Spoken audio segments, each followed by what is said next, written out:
These pearls of wisdom are brought to you by Carl Johnson and members of the Oyster Bay Church of Christ, located at 1044 Shadeville Road, which is 4 miles east of Crawfordville, Florida. Looking for loopholes. Comedian W.C. Fields was known as a drunkard, womanizer, bully, and gambler. He was also well known for his sharp one-liners. When faced with impending death, Fields was hospitalized, and an old friend stopped by to visit his hospital room who found him reading the Bible. Knowing Fields was a professed atheist and libertine, the friend asked, "What are you doing?" To which Fields answered, "Looking for loopholes." But Fields knew there were no loopholes in God's laws, whether he wanted to abide by them or not. Loopholes are usually found when there is an uncertainty or omission in the wording of a contract or law. One might escape a situation through the loophole. There are laws that judges and courts use as rules of thumb for understanding the words of a contract. A good contract eliminates vagueness of intent, and by doing so, it illuminates loopholes later.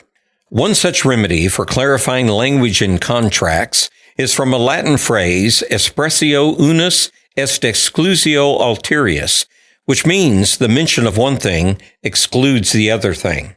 Another rule for clarification is ex unum generi, of the same kind or class. If a house is sold with appliances, the refrigerator is included in this, as well as a water heater, dishwasher, etc. All items of the same kind or class are included. Well, these rules of thumb can also be applied to the laws of God. The Bible contains various classifications of laws, including generic commands.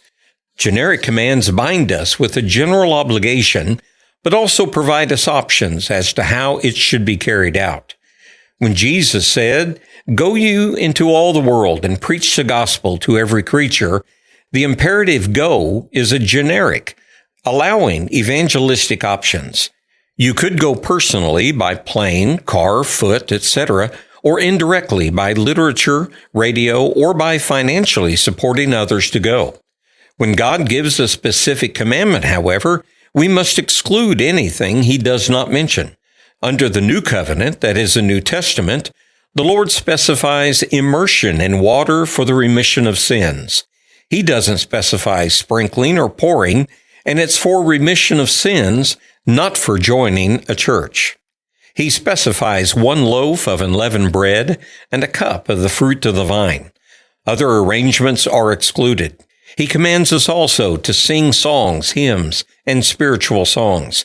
Therefore, according to the canon of expressio unius, instrumental music would be excluded.